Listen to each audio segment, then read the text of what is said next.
Estatwa nga ba ni Lucifer ang Statue of Liberty sa New York?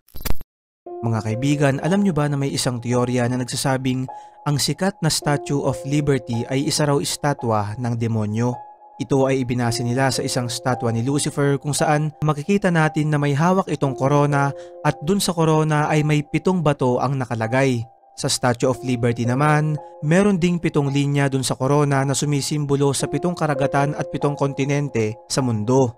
Matatagpuan din dun sa statwa ni Lucifer na may mansanas sa ibabang bahagi nito, at alam nyo ba na ang ibang tawag sa New York City kung saan located ang Statue of Liberty ay the Big Apple.